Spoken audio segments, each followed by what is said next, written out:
Hello squeakers, welcome to more talking ad nauseam. I am recording this on the same day I uploaded and finished the previous video. OMG, I'm so adna pilled right now.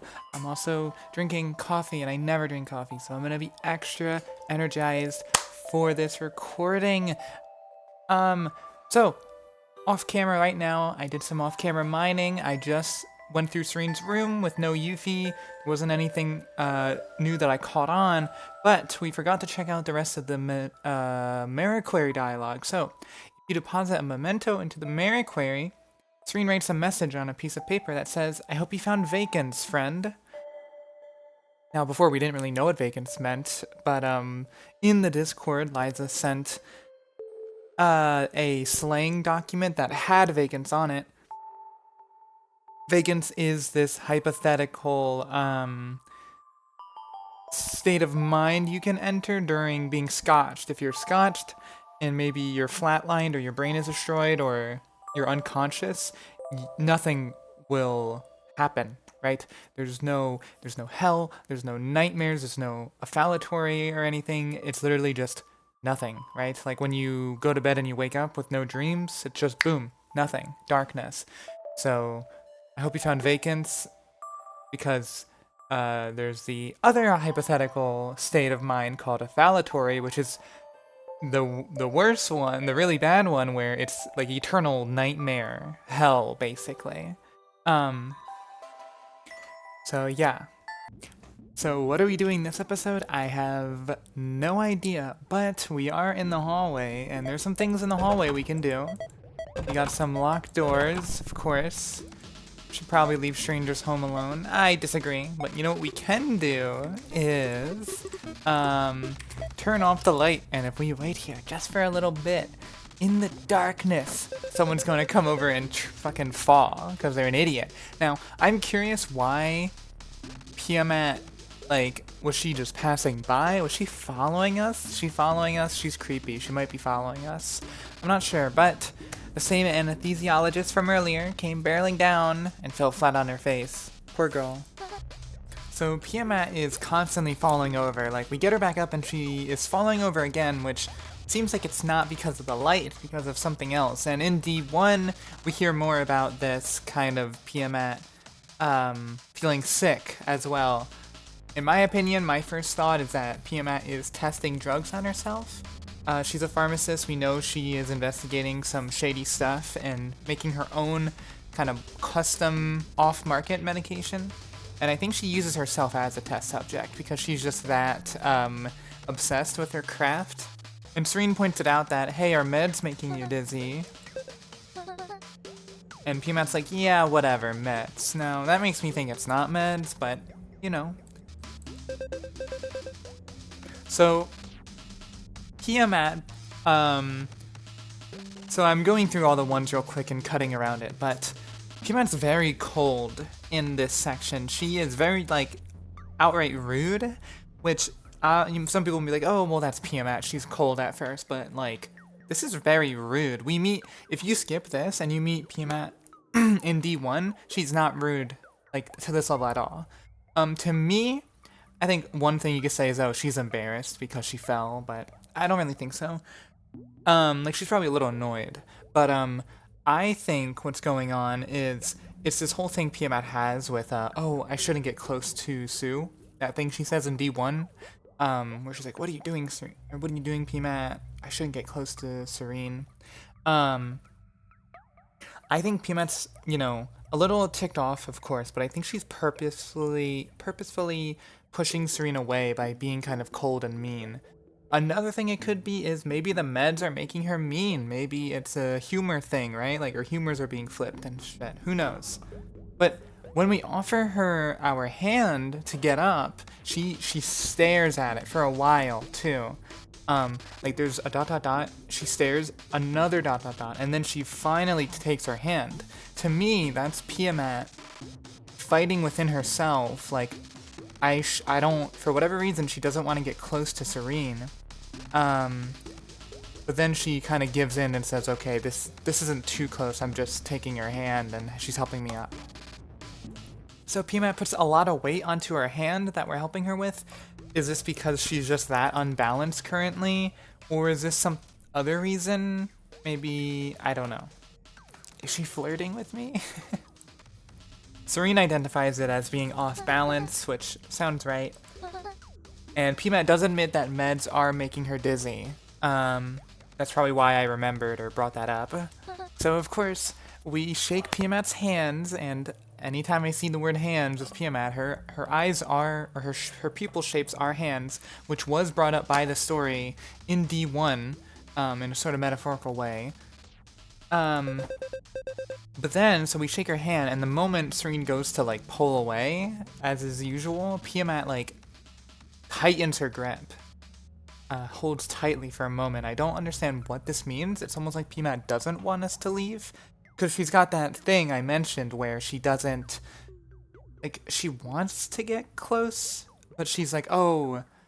I shouldn't get close for whatever reason. I need to be alone or something. I'm cold, and it's like she's pushing people away, but now it's like the moment she gets to hold Tsurine's hand, she's like, give me that fucking hand, and she tightens it. It's almost like she's milking it for a second. Bad choice of words, but you understand what I mean. And yeah, there's a crazed look in her eye, but it didn't hold shape for more than a moment.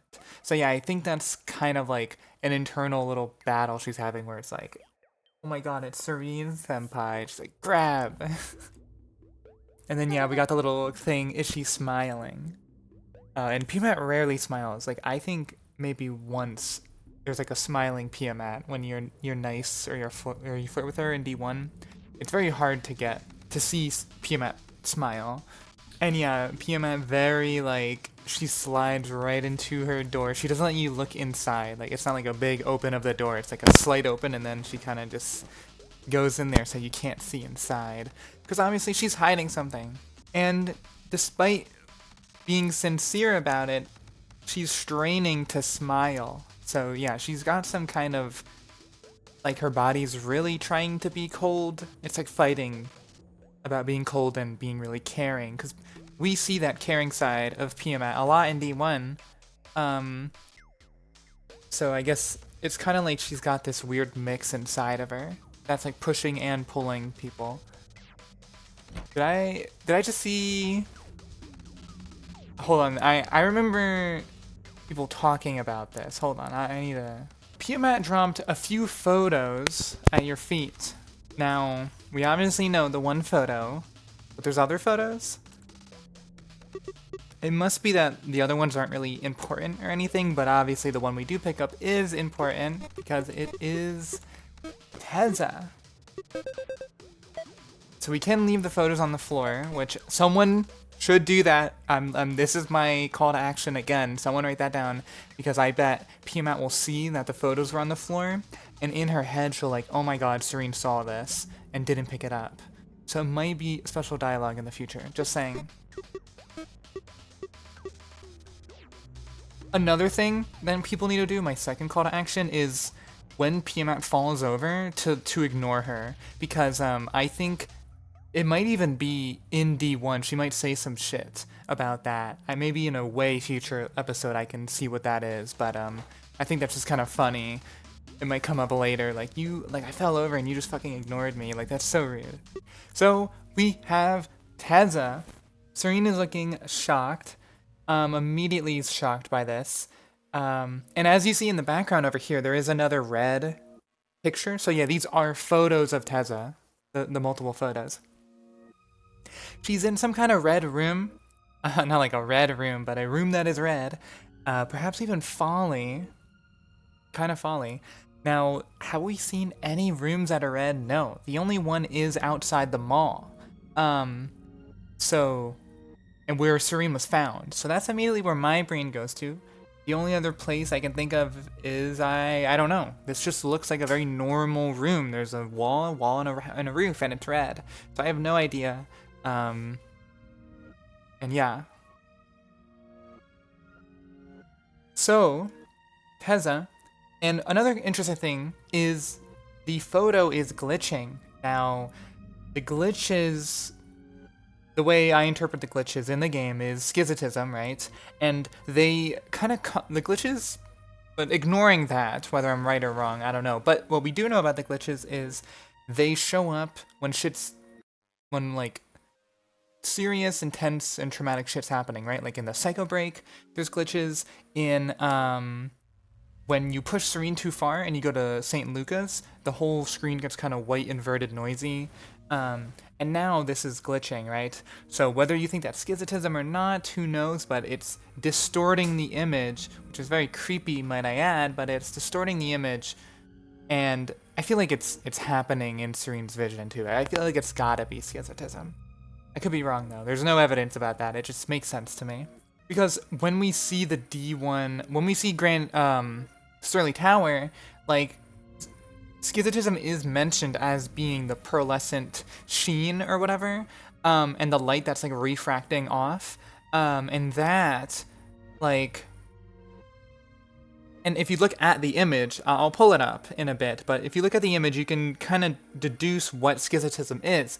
And if you look at Manowar's room, you can also see what a place with minimal schizotism is. So if we take a look at that, we'll be able to kind of cross-compare to a normal place what schizotism kind of does to the visuals in the game.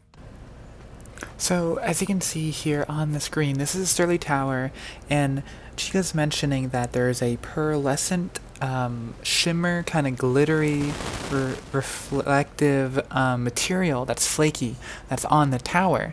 And Tsurine says, oh yeah, I can see it, it's like bleeding onto all the other buildings.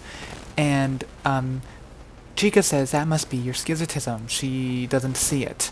Everything else just looks like dignity, which is the previous location, kind of where Sully was, where everything was just kind of green. But you see here we have these very pink areas. I kind of circled them. Now the red is the parts on Sterlie Tower. That is this flaky, you know, pearlescent material, right? It almost looks like rust, if rust was kind of pink. But then outside of Sterlie Tower, we get to see this pink material kind of bleeding out. And schizotism kind of sounds like astigmatism, which is this, you know, the condition with your eye where lights are really blurry. So I have a feeling that schizotism is affected more by the light. That's why we can see the kind of high contrast pink. So here we have another just normal schizotism area, where you can see how noisy, like, pay attention to how noisy everything is, and I think the schizotism here is in the brighter areas where it's really rainbowy and light. As you can see, I kind of pointed out, some of the arrows are pointing to small patches of like scratchy schizotism. I also think that is schizotism. So yeah, that's super interesting. And of course, none of this, like when we looked at Sterlie Tower, it wasn't really glitchy, you know? Which is what I was talking about with the teza. So it seems like the glitches might be something else or another side of schizotism, because, you know, when it's being brought up, like, oh, look at how much schizotism there is on the tower and bleeding everywhere. There's no glitches. It's not like CW where CW is covered in glitches. GA is very clean. So yeah, that's just super interesting to think about. And then we have Manowar's room, which is a room that seems to has as little schizotism as possible. And if you look at it compared to the previous room, you can tell a big difference with just how there's less noise. It's smoother and cleaner. So yeah, that's kind of my interpretation of schizotism visually as of now. And yeah. So Tsurine recognizes that this is Teza immediately. She goes, oh, the photos, and then she's like, oh, Teza, and she's all, you know, clearly shocked. So she kind of understands immediately that something's wrong here, and she knows this person. So she's a psyspec like me. This makes me think Tsurine isn't like, oh, I remember Teza from pre-amnesia. It's more like she's heard about Teza going missing within the past 2 years. She's a psyspec, except she's been missing. Yeah? Not caught up on the details. Well, I don't think anyone is caught up on the details, so it was swept under the rug. Oh, why would someone have photos of her? Yeah, that is interesting. Why does Piamat have photos of Teza? I'm not sure. The first immediate thought is, oh, she's looking for Teza. But I don't know. So another thing, looking at Teza's design, she has red hair, red hairs and eyes. I think she's the only character that has, well, besides Rivian, um, red hair. She's got this black collar thing that's a ribbon. It's a ribbon, and then this dress that has a golden flower, I would call it, design, which is very interesting. You know, a flower. um, and this kind of clothing she's wearing and stuff is very like fancy, I want to say, almost like, it's not gothic, but it's almost like a modern gothic. It makes me think it kind of like royalty, you know? It's all fancy. It's very sleek and clean. It looks like the sleeves here kind of puff out a bit, which might look even more royal. Up here we've got these little gold, or probably carrot, I don't know what to call these things in her hair, which again, kind of getting like royal vibes. I don't know why. And this kind of pose she's looking at is, I mean, obviously it's unsettling because of the music and the glitch, but I feel like this pose is still unsettling. And her pupils also, they look to just be like giant rectangles that fill her entire eye, or like they stretch. You know what I mean? They don't fit into her eye, they stretch vertically. So what could that mean? I mean, it could be a rectangle, it could be a door, it could be Sterlie Tower, or a building, a room stack. Anything that's a fucking vertical rectangle, it's too much. If, you know, if the rectangle, like, going out the bounds of her eye, basically, might imply that it's Sterlie Tower, that would be kind of cool. But then but you can't really see Sterlie. Well, Jicca did, and we get to in her dreams. But anyway, yeah. So, when I mentioned you can leave the photos there, you can also look at the photos and then leave them, which that is also another thing we should try and check out. That is interesting in the future to see what happens, because with the USB that you can get from Uphie that talks about Rivian, you have to actually look at that, and once you look at that, that lets you ask Rivian about it, because Tsurine has the knowledge of what's in the USB. So now we have the knowledge that the photos are Teza, but we left them. That's unique. So we can take the photos, and we can actually bring them to Uphie maybe? Or I know we can do some things with the photos. So yeah, Teza was psyspec sanctioned to oversee the congenial ward before she went missing. And they belong to pharmacist and anesthesiologist piamat. That's very interesting.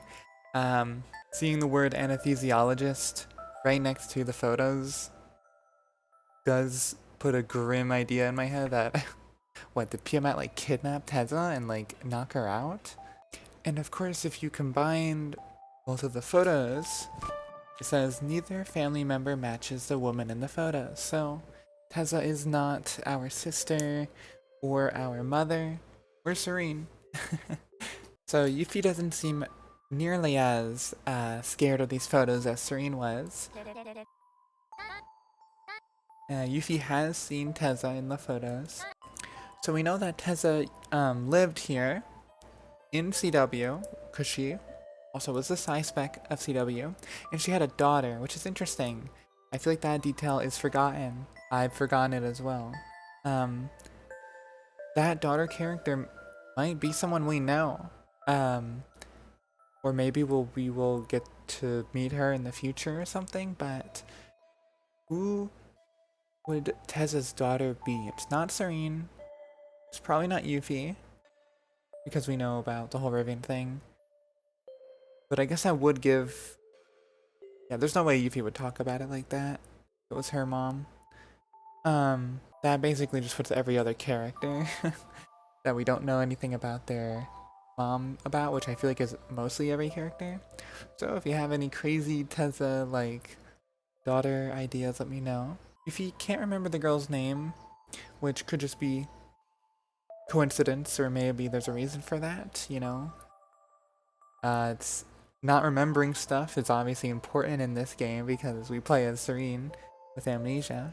So, but Yuffie is forgetful. Yeah, so she poofed a couple years ago. Just completely disappeared. Both of them. Seems like at the same times a couple years ago. So I wonder if the daughter who disappeared like that, if she can't be remembered. Like, I think I mentioned that in a couple episodes ago or something, but maybe no one can really remember her name. She like really disappeared. Which kind of makes me think of the elevator where we have two characters going somewhere. One ends up, with a permanent, like one survives, but one kind of just vanishes. All traces almost.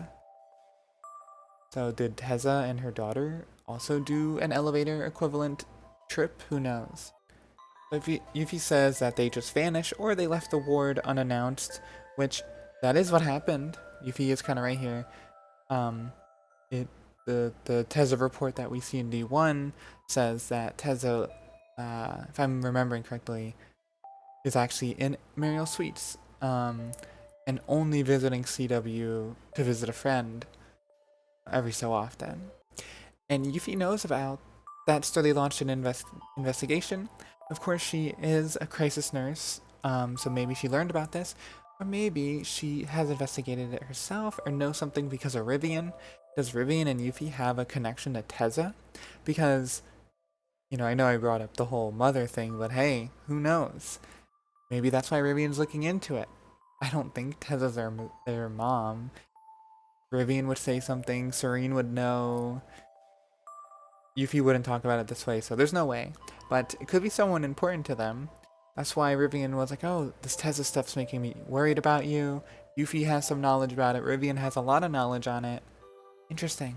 And we know that Tsurine and Teza were friends, and Yuffie knew that, so maybe that's why Yuffie attached to Tsurine.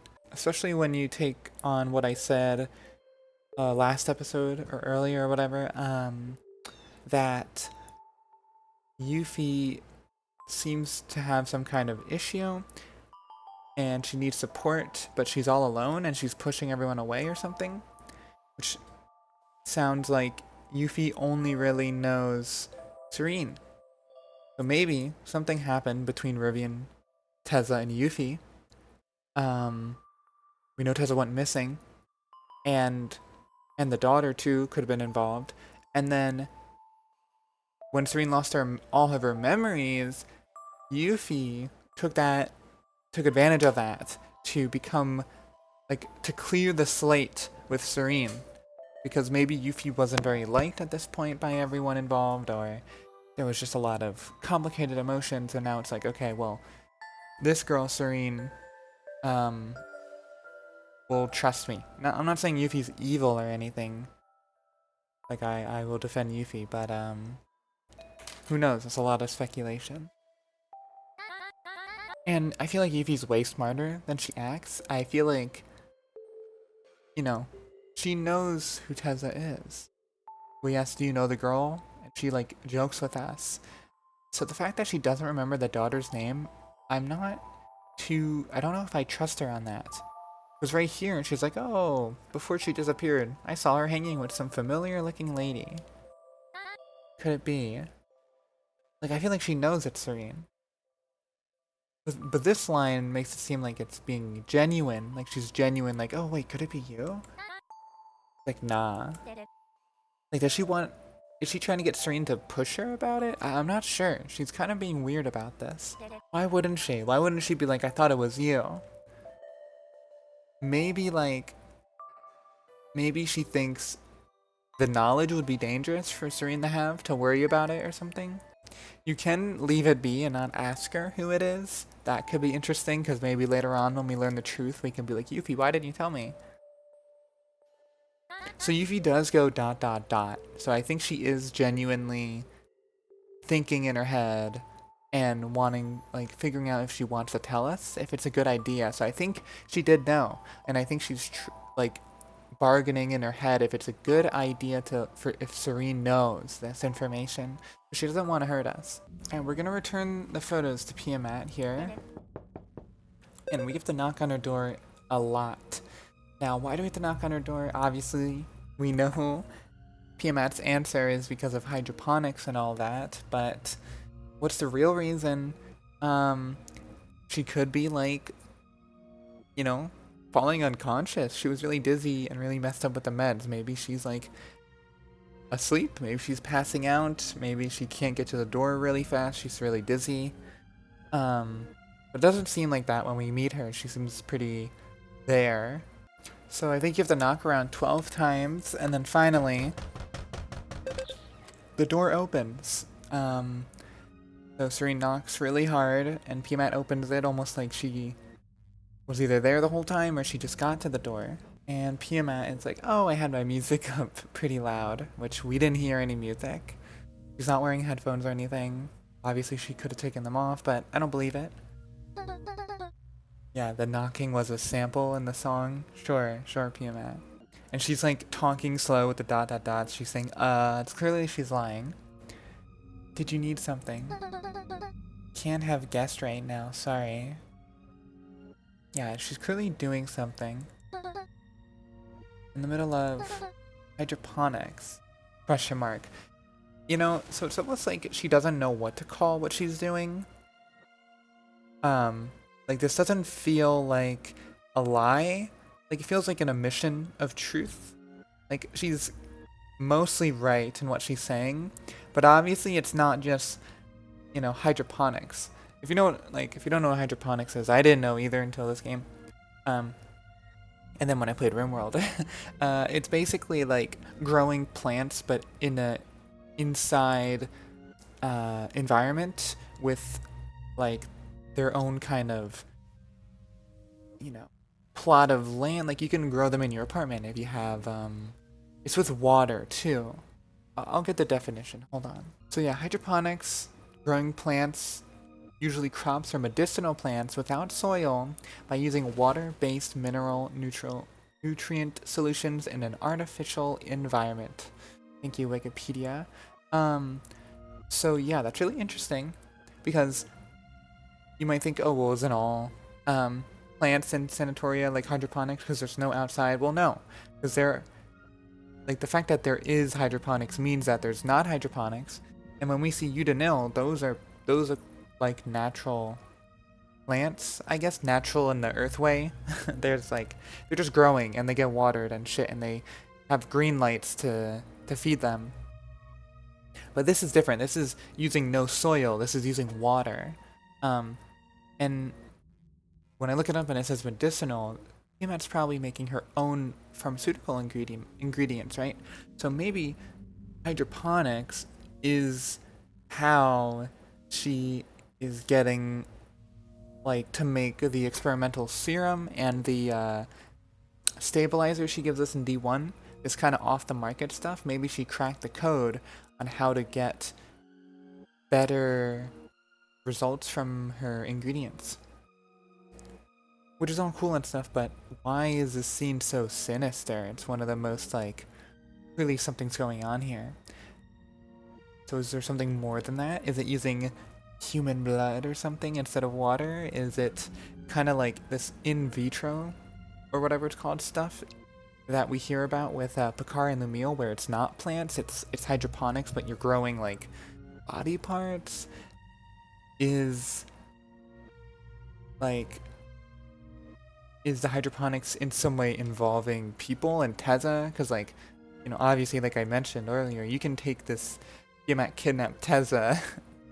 That is something you can have in your brain if you think there's evidence, I guess, with her being an anesthesiologist and the photos being there and she's missing and whatever. I don't know. It's very interesting. And we have the whole vanishing case, too, with Piamat. I feel like she did the vanishing case for a reason, either to figure something out or maybe to steal something. So maybe she's doing hydroponics with something that she stole from the nursery. Now, what the hell could that be? I don't know. Maybe like an incubator? Maybe like some kind of thing involved with creating humans. I mean, this you could go crazy with this, but like, I don't know. I feel like the hydroponics, there's something obviously sinister with them. It's not. It's probably like maybe it's not water. Maybe it's some other liquid or fluid. Maybe it's semen, right? Because it's the whole nursery thing. Maybe it's amniotic fluid. Maybe it's blood. Maybe it's not plants. It's people. I'm not sure. But maybe it's like when I talked about Piamat stealing something from the nursery, it makes me think of Yomra, the lady thief, who stole the sacred pus or whatever. Is it something like that? Is it something like crazy important? Because like, I don't know. I don't know. It's a lot to think about. I'm really interested in what people think she's doing. But it is something that can be stopped and taken care of, and Tsurine can come back later and won't find out. She squints, probably trying to figure out what we want or what we know. Drops some photos in the hall, and then she gets real close. It's like, oh. So this is kind of like she's caught in something, and she's kind of like, oh, did I? Yeah, so she's clearly like not acting normal, and she's like on the verge of like freaking out, I think. It's like, oh, how clumsy of me. Thanks for bringing them back. Like she's about to be like, oh shit, that was close. And now when she says, if you'll excuse me, hydroponics and all that, it's clearly kind of double downing on this, like, something suspicious here. And this makes sense with her, like, her current mood where she's like, oh, you know, I'm doing totally hydroponics and all that. I think in the future when we see this, we're gonna be like, oh my god, I know what she was doing. I think she's being kind of cheeky here, or like in post it'll be cheeky because like she's technically doing hydroponics, I assume, but it's like clearly not just hydroponics, it's something else. So for Boldera, you can buy the blood loom. She's like, that's rather nice, isn't it? Sure is. Got someone in mind? You could say so. Don't. Oh yeah. Oh, I didn't know this. I also bought the Readies, and then she adds on the next line of dialogue. Don't eat too many of those now. I won't.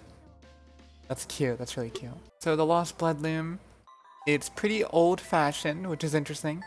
I like the sentiment. Looks handmade, like a friendship bracelet. Wonder what kind of stories this little thing has been a part of. Symbolic gift given to a friend or lover when accepting them into your family. Only once lost can we find a new beginning. That's really interesting.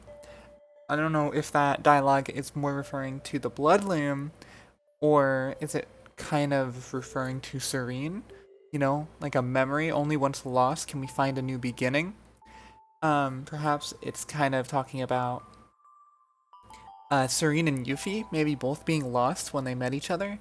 It sounds like Yuffie wasn't in a good position, as I keep mentioning. And it is called a lost blood loom. Maybe it's talking about the bracelet itself was lost. And of course, this is what it looks like. Got some kind of metal circular thing and a bunch of threads. And this looks like a dream catcher to me. And yeah, it looks really cool. I like it. So Yuffie recognizes it, and she's like, whoa, this is so sudden. But I like it. Aren't you supposed to give me your own?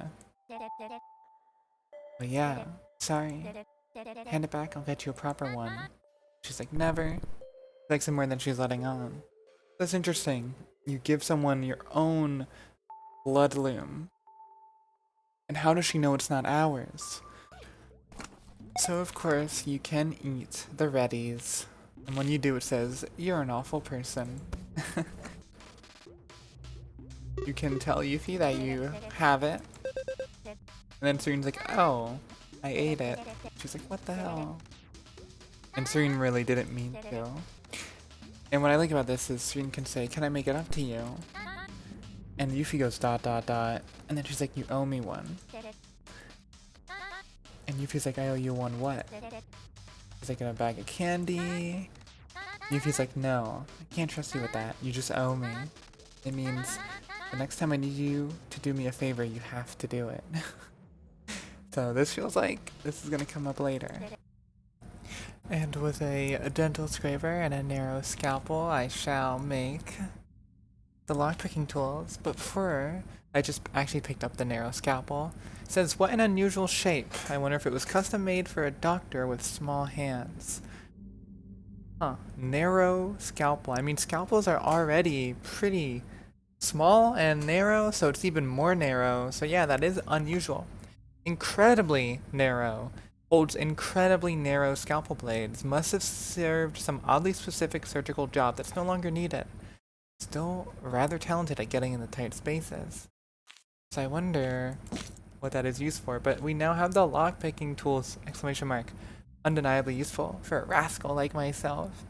But that scalpel's no joke. Be careful. Put them back in my purse when I'm done. Dental scraper and oddly narrow scalpel.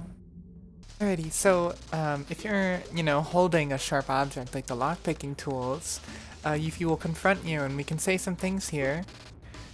One of them is, what's happening to me right now, which is very reminiscent to when we tell Yuffie that we're having issues with her amnesia. And Tsurine, her voice begins to quiver. And Yuffie seems like she's dealt with this before. She's like, it's okay, you're gonna be fine, and she just takes it. So that's an interesting little characterization of Tsurine's autonoxophobia. I like that. So here we are with Amber. Haha, hello there, ladies. That is a line I have seen a lot. We have Amber in this locked room. So the room was locked. So she locked on the inside and she's just hanging out in here, which is interesting. Of course, very interesting. Tsurine's scared. Amber's like, looks like I didn't scare the shit out of you. Very funny. Amber, very literal. What are you doing in an abandoned room? Yeah, Tsurine seems to have her guard up because, yeah, you would if someone's just hanging out in a locked room like this. Very sketchy. Did you get in here? Because it was locked from the inside. Oh. So she's saying that the room isn't that abandoned because she's in it, which, yeah, that makes sense. It's not, yeah, like, okay, I get it. This is kind of her thing. She's very, like, weird with words, very literal, I guess. So Tsurine's like, you didn't answer my question, and Amber just freezes up her whole being. An expression as blank as sterile sheets. And then she just ignores it. You can call me Amber. And she's like, name? I never said Amber was my name, just said you could call me it. Of course, of course. Classic, classic. Okay, so what is your name? It's Curiosity. And obviously this means something later, right? When we learn about Curiosity. I forget who first pointed that out to me, but that blew my fucking mind because I never realized Curiosity was Curiosity. This is again Amber being very weird and literal with words. And yeah, so Curiosity is this place that Reth wants to bring us or something. She gives us this, it's on her cigarette, it's like an address, which is also Amber's address, and the tattoo is Curiosity. So we learn that basically it seems like Amber lives at Curiosity, or yeah, well, she gives us something that says she lives there, that's where her apartment is. So yeah. And Yuffie goes, what a curious name, huh? And Curiosity, she's like, yeah, that is what I said. So I feel like there's something that she's kind of implying, like we're having two different conversations here because the way Amber speaks is like, she's always talking about something else. It's very literal. So, yeah, interesting. So she's here to collect someone. And now she's ... thinking. The odd lady walks toward the exit. Now the word odd here, you know exactly what I'm thinking. An oddity, right? She's weird. Like, she's extraordinarily weird. And obviously weird people can exist. Especially eccentric people in this game. But, like, is she a living oddity? Like, we don't really know what living oddities are. But can they look like just people? I don't know. But, like, the way she interacts with everything just seems like she's on a different level. She, like, doesn't belong. But and I'm not saying that's a bad thing. I fucking adore her. And here we go. Her static sprite starts moving, and her eyes start moving. Now, what the hell does this mean? Is this her shape? Is her shape just rainbow static? We've never seen a colored shape before. We've never seen an animated shape before. The most we've seen is a asymmetrical shape with Cindy. Very peculiar stuff. Yeah, and the fact that her sprite, like the background of her sprite's even moving too. We've not even seen a sprite animate like that, if I'm correct. So this is very bizarre. I wonder what that means. To me, it reeks of schizotism, but it could also just be her shape. I'm not sure. If anyone has any thoughts, let me know, because that is clearly noteworthy. This is very odd. But we're here to collect someone, and she's like, but it looks like you've got that handled, Tsurine. So we're going to collect someone in this room, but we don't collect anyone in this room. Yes, there is Carco's muzzle, but we can dodge that. We don't have to actually pick it up. She could be referring to that.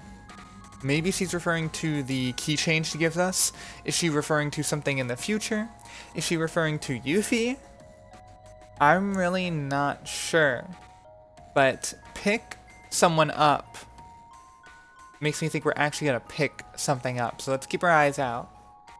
And the only thing that we are forced to pick up is the keychain that she puts there. So maybe that keychain is the someone she's talking about. Whether that is a literal person somehow, or it's a symbolic thing, like the primeval whirl, right? Maybe it represents a person. And yeah, she's very, like, her footsteps are like almost silent, and the door silent. And yeah, a silence befalls the room for mere moments. It feels eternal and cold. Eternal. That is such a crazy way to describe that. Like, this is clearly something's going on here. Something odd is happening. Yeah, and then they say the word odd again. Like, she might actually have odd qualities or be an oddity somehow. You see how many salts she had? Yeah, and her hair was like half of it was turkey salts. Like feathers and shit. Yeah, the salt's definitely affecting her brain. Straight glitter upstairs. Yeah, I don't think Amber read Tsurine's name tag. I think she just fucking knew somehow. And Yuffie seems to think that too. So we have a PSA board over here that has a USB attached to it, and when we rip it off, the putty that was keeping it there, it splinters and disintegrates into dust rather than putting forth the normal sticky resistance. That's interesting. Like, the fact that this is being brought up is really interesting. Adna doesn't really do stuff like that. Like, you don't, like, so I feel like there might be something important here, because the room was also mentioned to be that weird cold and stillness. So I think this is trying to tell us that this room is either really old, that the putty is turning into dust, or that something odd is happening here in this room where the putty's turning into dust. Because, I don't know, that's just ridiculous. If you think about, like, putty fucking, like, turning into dust in your fingers, it would have to be, like, ancient. And we heard Laska is really old, too. I'm really curious if CW is one of the oldest wards. I don't know if that even makes sense. I guess everything maybe was created at the same time, but I don't know, it just feels old, this place. We have the calendar, 10 months, 400 days in a year. There's a whole calendar that Liza actually gave us recently that I made a video about. Maybe I'll make another thing about it, but it's really cool. You should look at the calendar or the video. Really cool information there. I'm really interested to learn, I assume in the future, what all these names come from, because, you know, as is like the names of the seasons or the months, that's very important, right? Like they definitely come from somewhere, right? So Abylis makes me think Abyss, right? And I think maybe Abylis is when Tsurine's birthday is, so you think Abyss, water, squid, right? Iridil makes me think of iridescence, right? Weiss. So some of these feel like they're taking stuff from other languages, right? Like Weiss, pronouncing it like that, I'm assuming that's how you pronounce it. It just feels like a very German kind of, you know, sequence of letters. I'm not really good with language stuff, but that's what it seems like to me. And Saddleclav just feels very like Russian. And the only time we've kind of seen that kind of like combination is with some Frigid Complex stuff. This might just be me interpreting stuff, but a Ratsuki or Ratsky, that character that Rivian knows, and the fact that it's cold in Frigid Complex, to me makes me kind of paint it as a kind of Russian influence kind of thing.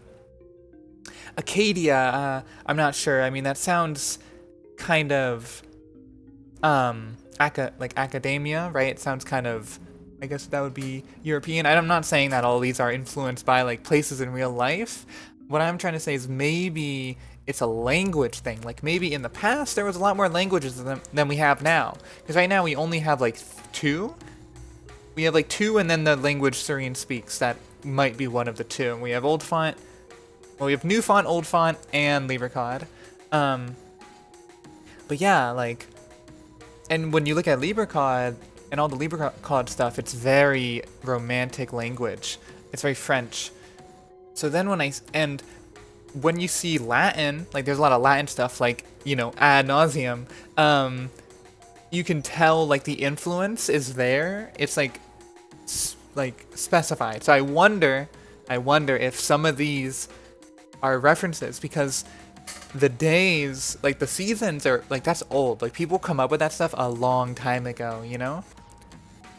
And if you think about our world, like June, July, and like certain months, or maybe all the months, I'm not really educated on this, but I'm pretty sure they're references to like Greek gods and shit, right? Like Mars and like the god of war and shit like that. I'm not sure. Someone probably knows. Or like the planets and stuff. So very interesting. Keep your eyes out. Maybe we can figure this out in future desk. Yep, Surine's birthday is the 8th of Abolus. Of course. And yeah, Tsurine does mention she remembered her name. Which is important, you know, because we talked about that. Tsurine does remember her name in her memories. So here we learn that the Abolus horoscope is the squid, which is nice. That's very fitting for Tsurine. So Yuffie hands us a USB. A daily tarot reading for squids. Subscribing to a tarot mail service sends me one for each horoscope every morning. So rushed, I just grabbed them all. That makes sense. She also grabbed the USBs that had Rivian stuff, you know? That makes sense. No problemo, Squiddo. That's a banger. So the crowbar now is also dusty, bringing up dust once again.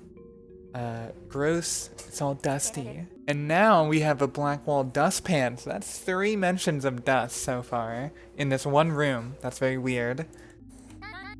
Birdseed, the birdseed, of course. Can you grow a bird with it, Yuffie asked, the girl who knows about plants. And Tsurine's like, probably, yeah. I think what this is meaning, I think this is showing the blend of like sanatorians not understanding the groups of life. That thing with the plants, the animals, the fungi, the oddities. There's just so much weird shit in the world that it's confused, like they get mixed up. That's what I think. Or you can actually grow a fucking bird with the seed. I also do like the interpretation that the bird seed you leave out in the near the Blackwall or something, and then you will find a bird there later because it eats the seed. Now we have the muzzle, the old hunk of junk, a dog muzzle. So Yuffie can hear that it's humming. Tsurine hears it as well. I guess Yuffie heard it first because she's got her ears. We can leave the muzzle. You place the muzzle back and your hands feel numb. So there's some kind of weird oddity thing. Not one to mess with oddities. Right choice. But for some reason, so what we know about this oddity is if you pick it up and leave it, it'll like make you feel numb. We can give it to Yuffie, which someone should do in one of their playthroughs. And she'll hold on to it. She'll drop it, and if anything weird happens. Or what we'll do is we're gonna keep it. Hold on to it. Toss it if it does anything weird. Oddities are unpredictable. Promise. Metal device subtly resonates in your hand as if it were alive. That's that hum. You've never encountered a metal quite like it before. Perhaps it's an oddity. Examining its underside, you find the name Carco. Dead, never dying, engraved within. Nothing will silence my thoughts. So we have this muzzle, named Carco, that's dead, but never dying. And the thoughts are not being silenced, and it's humming. I guess the hum are the thoughts or something. Maybe this is some kind of really dark thing where even in death, they are never dying. Their thoughts are not silenced. Kind of like, you know, the whole immortality being Scotch thing. So Yuffie wants the bird seeds. And she said ... I wonder if she's like... Yeah, it's interesting. Oh, you know what? I think the reason why Yuffie said ... like that, and she was like thinking, I think she just really likes birds. So she has the bird on her necklace, and right now she's doing like a little stutter, which is rare. Even if we don't give it to her, she still just wants to see the bird, I think. And yeah, she's like, phew, like relieved. Like she really wants to see this bird. Do some research before you plant. Alright, you know what? We're giving Yuffie the bird seed. Actually, I should probably look at it first. Now, how did the bird seed get here all the way from DG? Scabs leave out bird seed to bring new blackwall species to them rather than braving the dangers of the fringe. Yep, that makes sense. And new blackwall species, that's interesting. Does that mean new species just arrive from the blackwall? Like if penguins didn't exist, like a penguin could just walk up and eat the seed? That's cool. If it works like that, I mean. You also have the accident tarot card. Hard for me to make heads or tails. Doesn't feel as ominous as the name. Maybe that's just because I find the girl cute. Certain people might know the meaning of this. So we have the accident, girl with bandages, bunny ears, band-aid, a cigarette maybe. She's in a wheelchair, in front of a door with some light bulbs. And on the back, we have the tarot card here, with of course a lovely little spade and a whole bunch of medical symbology. Bizarro keychain, I love it, it's so campy. Trinket gives form to a depiction of the Primus. There we go, that's what I was hoping for. I think that Amber wanted to get the Primus. That's what she mentioned. She mentioned she was searching to pick, she wanted to pick someone up. But Tsurine has that handled, right? And if we want to go crazy, she put it on the door handle and she said handled, and I know that sounds stupid, but Amber does shit like that, okay? Where she just like has these double meanings to everything she says. Blessed be what reaches beyond sense. And hey, that could be talking about her static eyes. Like, blessed be what reaches beyond sense. Like her eyes are reaching beyond sense. I don't know. Cause like, I mean, how can she fucking see with her, like, I don't know. I just don't know what to make of Amber's shape in her eyes. But yeah, I'm locking that in. I think Amber is some kind of Primus or Primus worshiper. We don't really know what the Primus is. I mean, if we look at the keychain, we can take a look at a depiction of the Primus, which is a spiral, and we see spirals on her shirt, right? So and we hear about primals too, and I think Tsurine mentions primals as a class of creature, like alongside animals, and I think we hear about primals with the Sterling bullet, and in D1 there's stuff about primals. I can't remember right now, but yeah, tell me the primal lore in the comments. I think is Amber a primal? Is she she's a primal worshiper or like a Primus worshiper? I'm saying worshiper because the word Primus like just feels like it's got like ESS, like an empress, you know, like a royalty figure. And isn't the Primus like the primals were made when Juno killed Mary, right? I'm really like iffy on my religion lore, but something like that, and then the primals showed up, right? So yeah, super cool. I think I got something here. Yeah. So this spiral here is very similar to what the fucking keychain looks like, right? And she also has spades on here. So we have a shirt, right? Like obviously, you know, maybe she custom made the shirt, but she's wearing this shirt that has the spirals and has the spades, right? So if someone made a design, right? Like a primal shirt, right? If you like primals, you can wear it. They put a spade on it too, which I think connects with this whole like godlike thing, this like deity, entity, god, whatever. Because we know the spade is religious. The upright spade, I'm not sure if I remember what it means or if it's even explained yet. I think the upright spade might be the evil one. I think like the spade was upright and then it turned down when she, in the intro with Mary, where she like turned her heart. I think like when she ripped it out, that's what I want to say. And yeah, like the down, when the spade is pointing down, it's a heart. I'll try to cut in here maybe and try and read up a bit on the religion and see if I have a better idea. And of course, within Epime's shop, she's wearing the spirals too. And there's spirals everywhere in here. There's like spirals here, there's spirals in the floor. So yeah, definitely some like higher being type stuff going on here. The tarot card. She doesn't even know what it is. So she's a fucking scam artist. I can't believe it. It says accident. Yeah, the accident. Tsurine's like, you don't even know what this is, do you? This is FMA's assumption that is uneducated. It probably represents risk, foolishness, and maybe a bit of stupidity. Risk, foolishness, and a bit of stupidity. Interesting. At least the software is not archaic. So yeah, there's archaic software. The terminal isn't one of them. I'm sure it's old, but I'm sure it gets updates or something. Alrighty, hello squeakers. We're actually going not in Adna, and this time we're on Twitter because we're gonna check out Dust Bunny Benny. This was an account that popped up that Liza ran, or perhaps it's actually from Benny, a character in Ad Nauseam. I forget exactly how we found out about this, but I think like it was on Liza's official Twitter. She like liked a tweet from it or something. But yeah, Dust Bunny Benny. We've got some messages here that I'll read out. Work as a dust bunny for an editoria kind of bites me in the booty. I mean, like, it's always wet. There's no dust to suck up. I've got to get arm deep in tubes full of soaked yuck and bin it.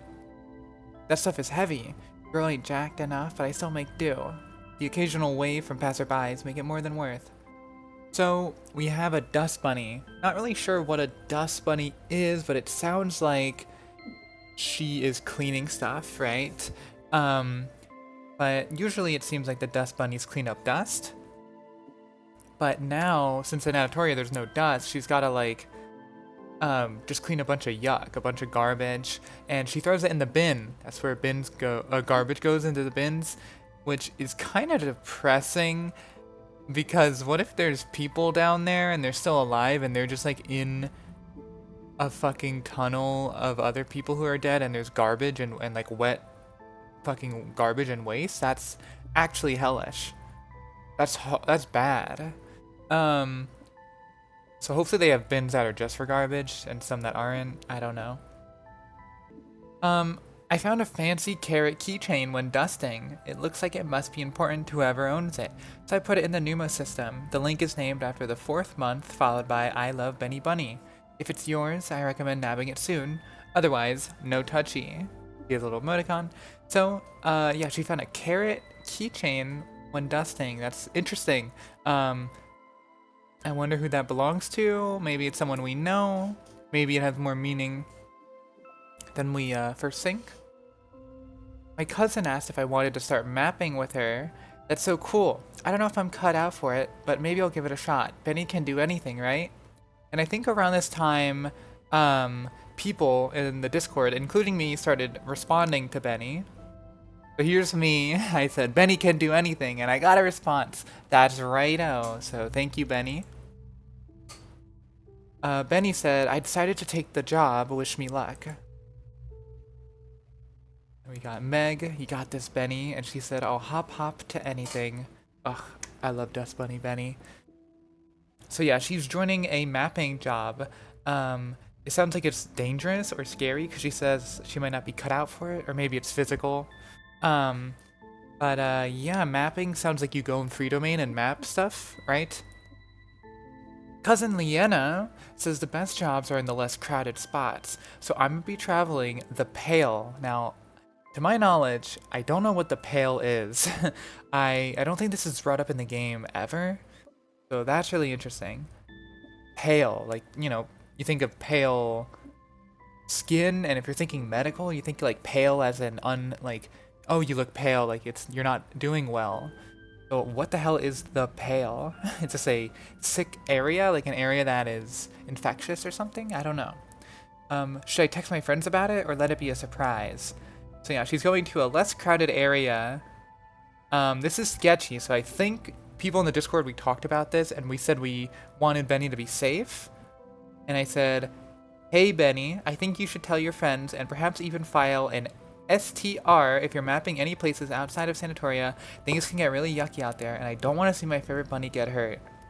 Benny said, smarty smart, I'm not sure how to file an STR, but my cousin might. I don't have many people I can text, but I might as well try. Said, you can always text your loyal Dust Bunny fans. We love hearing your updates. Stay safe. And I hope Benny is safe. I wonder if I can turn in Dust Bunny bounties at any terminal despite signing up in NW. Double income? Happy. What is an NW? Like, that's not... What is NW? Why don't I know what NW is? That's not like a month. If I'm being silly, let me know. But yeah, here's the best Dust Bunny in all of the Pale. The Pale again, huh? So yeah, this is really interesting stuff, but... Down here we have, the I Love Benny Bunny, right? And the actual code for it is, I have it written down, TTPS ladder Acadia I Love Benny Bunny.pml. And this is what we get. Here we go. Take care not to lose it again. Heart.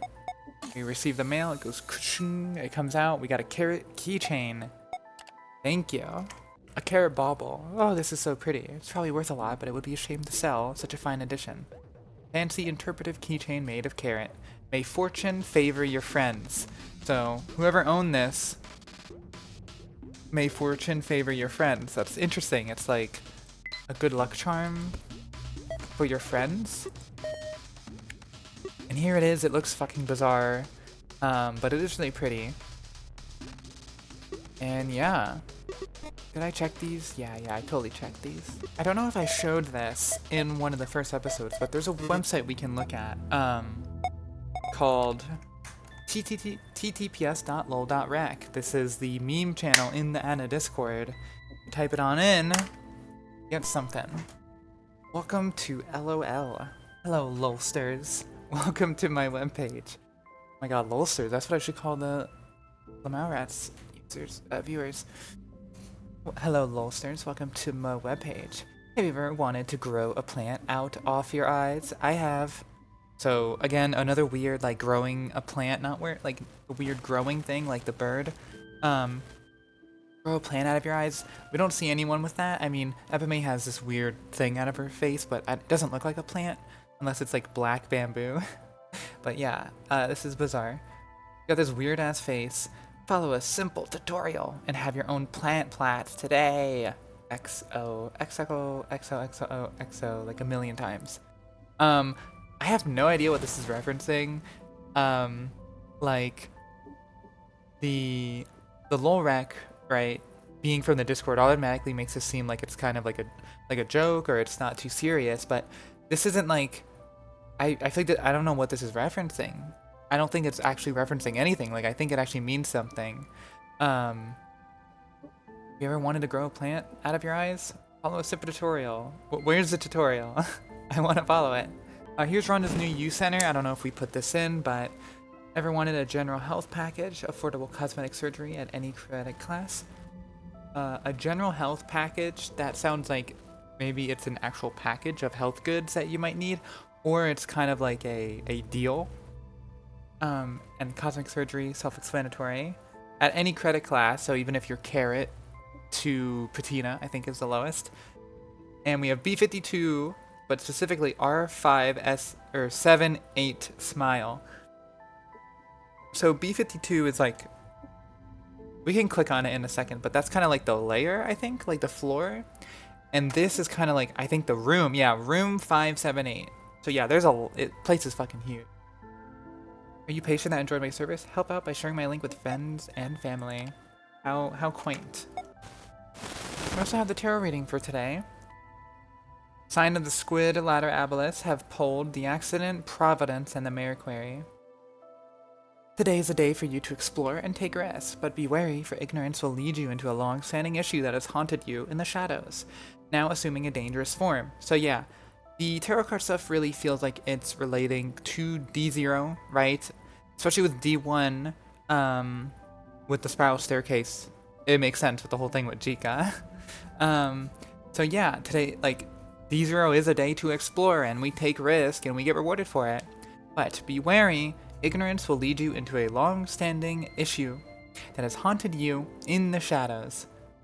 What the hell is that long-standing issue that's haunting in the shadows? Is that Sindine? Is that the girl in the elevator? Is that Teza? Is it whatever's going on with the red synapse? Folly stuff? And it's saying now it's assuming a dangerous form, so yeah. In order to overcome this obstacle, you ponder on your past and the history of this problem, which, yeah, thinking about our past. Only by cutting this evil out at the root will you be able to clarify your mental haze and gain an understanding that vindicates this evil. It may not be the malicious threat you believed it to be. And I think lastly we have this STR trail report. Santori is full of oddities, unique objects, creatures, and entities with strange properties. This fact is known well enough. Many don't realize that beyond Sanatoria, out into the clinic, lies far more.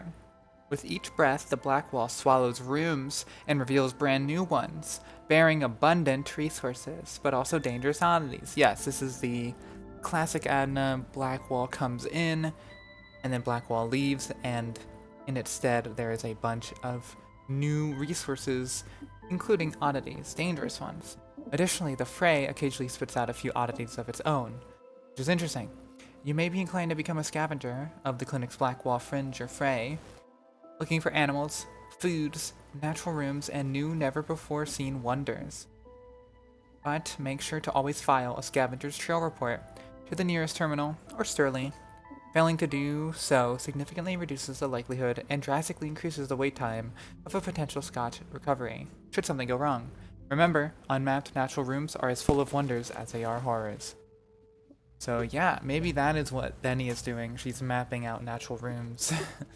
So yeah, Yuffie is staying out of the room because she wants to take a phone call. It's very interesting. I'm wondering who she's calling. So we find a deceiver keychain in this room. And Tsurine says it's wicked. We also get a Heartless Mother idol. And I get like 2 religious things back to back. The Deceiver. If I took this keychain into a random church, one religious nut would lose their shit. Remarkable. God. The keychain depicts the famous lady thief who stole the Church of Mary's Sacred Bus. Begone, Sonder of all. So Sonder is an interesting word.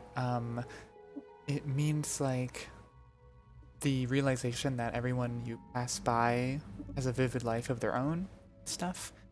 So this is saying like begone to the Sonder of all people, is what it reads to me as.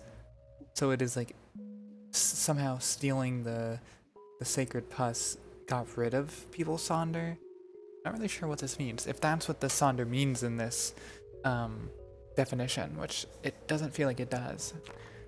The Heartless Mother idol is a religious idol of a woman with a hole in her chest, so probably Mary.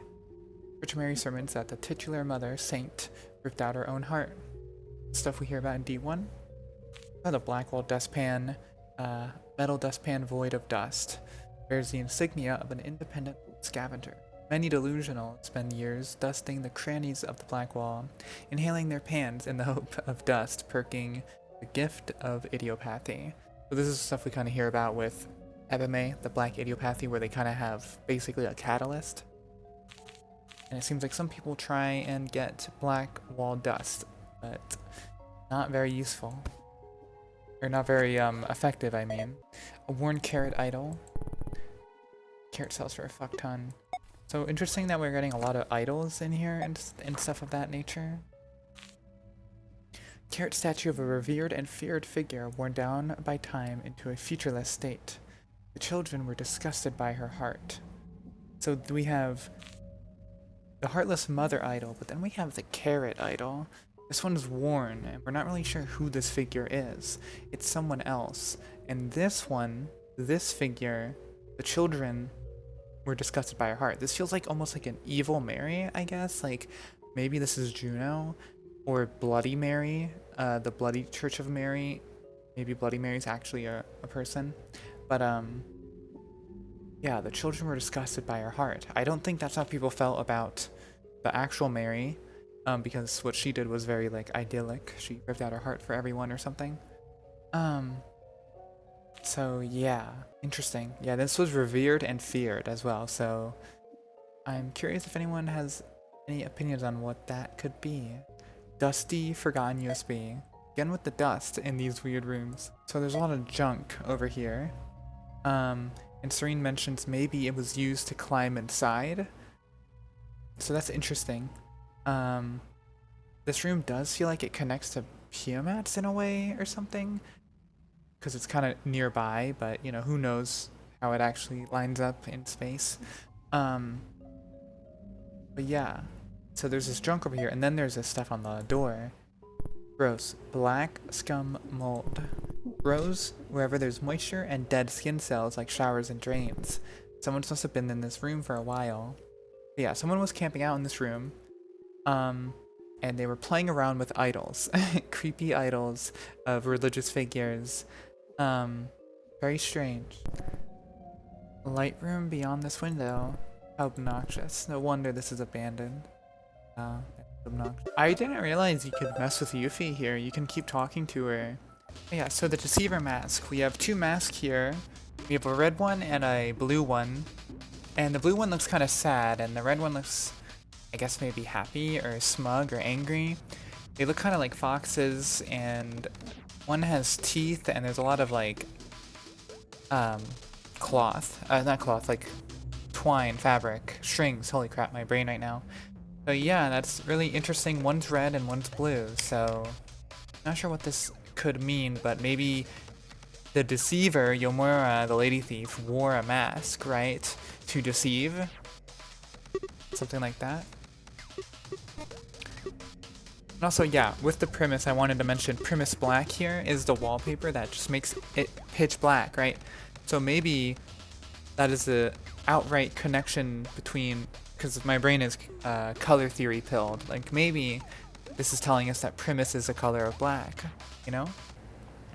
As I was recording some of this stuff, I ran into this line from Jicca where she talks about the void of black in the halo of Sterlie Tower, which makes me think of Primus, because it was on my mind. And if Primus is representative by a just sheer amount of darkness and black and void, then why is it at the top of Sterlie?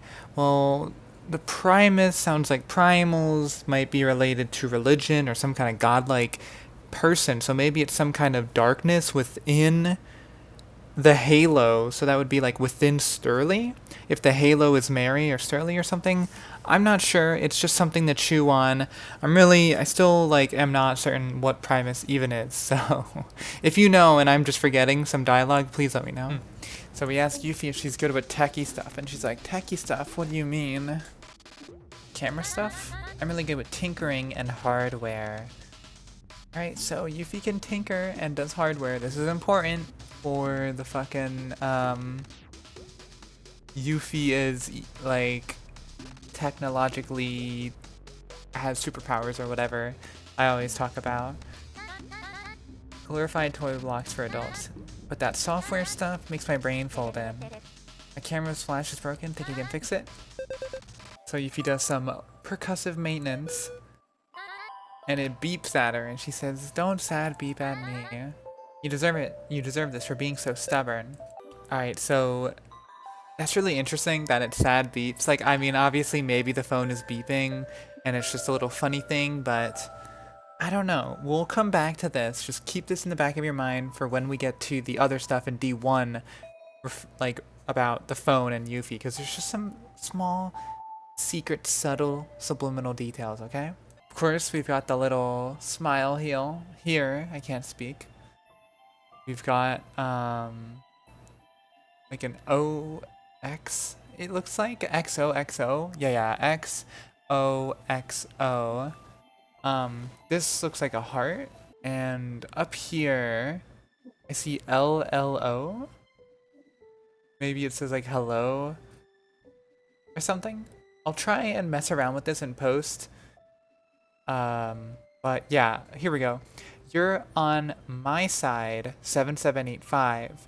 So obviously we know about Renoline, the wrong side, and the right side, whatever that could be. But she's saying you're on my side. This could be like, oh, you're my friend, but obviously it has some kind of double meaning with the wrong and right. This is like through a mirror to like a window, so it's very strange. But yeah, 7785, we'll remember that. Strange metal bit, not quite sure what it is, but it came with a note from a friend, so I guess I'll hang on to it. Don't want to be a bad friend. So, we got the metal bit from Renoline. Is it the metal bit from the bed? Tsurine didn't say anything that it is, or isn't, so who knows. But, yeah, metal bit number 1 collected. And I believe that is like everything in D0 before the Berg. I can't think of anything I missed. Except it's like optional stuff or like, you know, conditional stuff. I think for the romance we're going to go with Piamat just because I think she has the most content and the most like romance specific lore dialogue stuff, and it'll be really fun. I love Piamat. So we're gonna do that, and then maybe after I'll do some cleanup on the other girls. Yeah, let's go to the Berg. Tsurine introduces this place as Yuffie's favorite. So yeah, wonderful. I think I'll actually end the video here. I think I have a sizable amount of content. So yeah, video's gonna end here. Thank you, Squeakers, for stopping by. I'll see you next time. Might not be too far off. But yeah, if you have any questions, if you have anything you want to bring up, let me know here or in the Discord, please. Because as you can see, I love talking about Adna. So, next time, I'll see you all at the Berg.